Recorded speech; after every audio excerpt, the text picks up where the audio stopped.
Hello, আসসালামু আলাইকুম। সবাই কেমন আছেন? আশা করছি সবাই খুব ভালো আছেন। আজকে আমরা নতুন একটা কি টার্ম দেখব পাইথনে, সেটা হচ্ছে ম্যাট্রিক্স।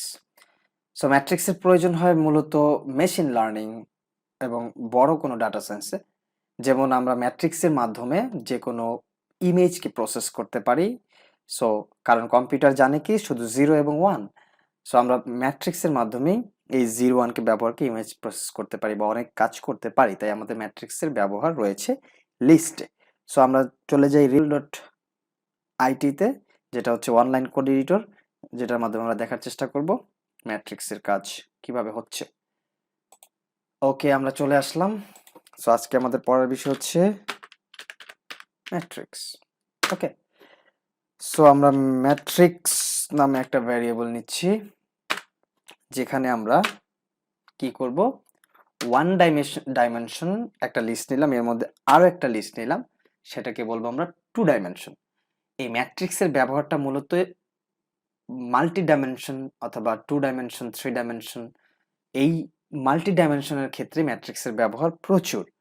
সো আমরা এখন টু ডাইমেনশনাল একটা ম্যাট্রিক্স নিচ্ছি, যেখানে আমরা ফার্স্টে একটা লিস্ট নিলাম 1 2 3, তারপরে আমরা অ্যানাদার একটা লিস্ট নিচ্ছি 4 5 6, অ্যানাদার আর একটা লিস্ট নিচ্ছি লাইক 6 7 8। ওকে, সো এইটা হচ্ছে আমাদের ওয়ান ডাইমেনশন লিস্ট। আর এর মাঝখানে যেগুলো আছে সেটা হচ্ছে আমাদের সাব লিস্ট, অর্থাৎ এই লিস্টের মাঝখানে এগুলো হচ্ছে আমাদের সাব লিস্ট। আমরা চাইলে এই লিস্টের মধ্যেও আরো লিস্ট অ্যাড করতে পারতাম। চাইলে আমরা এইটাকে লিস্ট তৈরি করতে পারতাম, এইখানে একটা লিস্ট তৈরি করতে পারতাম, তার মধ্যে আরো লিস্ট তৈরি করতে পারতাম।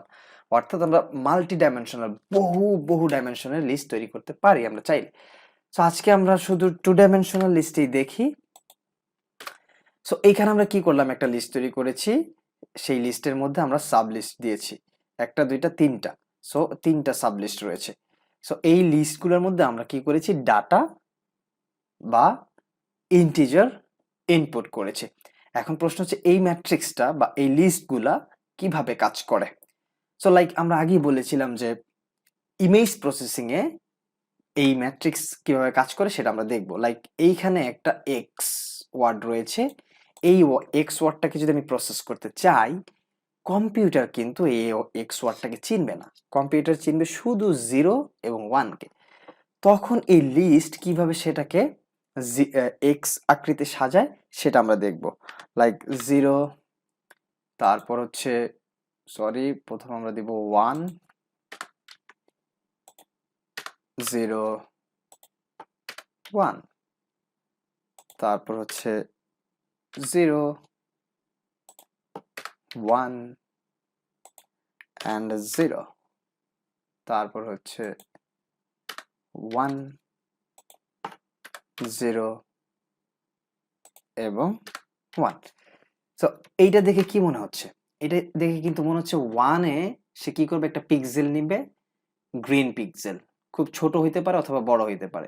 খুব ক্ষুদ্র আকারের একটা গ্রিন পিক্সেল নিল, এবং 0-তে সে কি করবে, ডার্ক নিবে, তারপর আবার 1-এ যাবে, গ্রিন পিক্সেল নিবে। সো এইভাবে যখন সে প্রিন্ট করবে তখন কিন্তু সেটা এক্স এর মতো দেখাবে। দেখেন সেটা কিন্তু এক্স এর মতো দেখাচ্ছে, 1 এক সাইডে সবগুলা, এই যে এক সাইডে। সো তার মানে এটা এক্স এর মতো দেখাবে। সো কিভাবে ইমেজ প্রসেসিং করে এই ম্যাট্রিক্স সেটা আমরা কিন্তু বুঝতেছি, যে আমরা এইভাবে প্রিন্ট করলে আমাদের এই ইমেজটাকে এক্স এর মতো দেখাবে। সো ইমেজ প্রসেসিং এ ম্যাট্রিক্সের কি অনেক গুরুত্ব রয়েছে, সেই সাথে অনেক কাজে ম্যাট্রিক্সের ব্যবহার করা হয়, বিশেষ করে মেশিন লার্নিং এ, এবং সেই সাথে বড় বড় ডাটা স্ট্রাকচারও আমরা এই ম্যাট্রিক্সের ব্যবহার দেখব। চলেন দেখি ম্যাট্রিক্সকে কিভাবে আউটপুট হিসেবে দেখা যায়। সো আমরা ম্যাট্রিক্স নিচ্ছি, এবং এখানে আমরা ফার্স্ট স্কোয়ার ব্র্যাকেটে আমরা বলে দিব যে আমরা কোন ইন্ডেক্সটা চাচ্ছি। এখানে হচ্ছে 1 number index, 2 number index, 3 number index, 0 index, 2 index, 3 index. So এটা হচ্ছে আমাদের ফার্স্ট স্কোয়ার ব্র্যাকেটের কাজ। সো ফার্স্ট স্কোয়ার ব্র্যাকেট আমরা বলে দিচ্ছি আমরা 0 ইন্ডেক্স থেকে নিচ্ছি, অর্থাৎ আমরা এই সাব লিস্ট থেকে ইনফরমেশন প্রিন্ট করতে চাচ্ছি। এরপরে আমরা চলে আসবো সাব লিস্টে আমরা কোনটা প্রিন্ট করতে চাচ্ছি। আমরা এই 1 প্রিন্ট করতে যাচ্ছি না, 0 প্রিন্ট করতে যাচ্ছি না, 1 প্রিন্ট করতে যাচ্ছি। লাইক আমি এখানে 5 দিয়ে দিচ্ছি।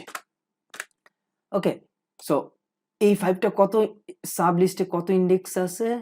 0 1 1 ইন্ডেক্সে আছে হচ্ছে সাব লিস্টের। সো এইবার যদি আমি এখানে 1 দেই এবং এইটাকে যদি প্রিন্ট করি,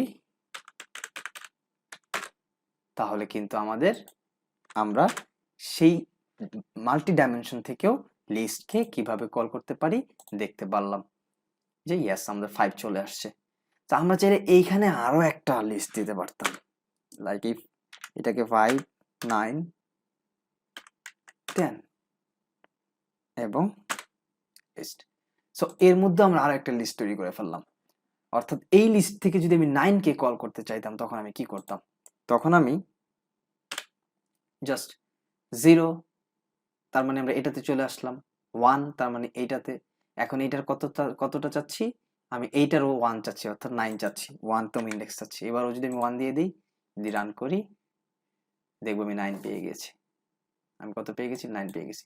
সো আমরা বুঝতেছি ম্যাট্রিক্স থেকে, মাল্টি ডাইমেনশনাল ম্যাট্রিক্স বা লিস্ট থেকে আমরা কিভাবে ইনফরমেশনকে আউটপুট হিসেবে দেখতে পারি। সো এটা আমাদের জন্য খুবই গুরুত্বপূর্ণ। আশা করছি ম্যাট্রিক্স কিসের জন্য প্রয়োজন হয় এবং কিভাবে matrix image processing, machine learning থেকে বিভিন্ন কাজে লাগবে সেটা আমরা বুঝলাম, এবং কিভাবে আমরা ম্যাট্রিক্সকে আউটপুট হিসেবে দেখতে পারি সেটা আমরা বুঝলাম। আমরা চাইলে এখানে বহুত অনেক অনেক আউটপুট দেখতে পারতাম, অনেকগুলা কি নিতে পারতাম, নিয়ে সেগুলার মাধ্যমে আমরা আউটপুট হিসেবে দেখতে পারতাম। তো সামনে আমরা আরো দেখবো। আজকের মতো এখানে শেষ। সবাইকে ধন্যবাদ। আল্লাহ হাফেজ।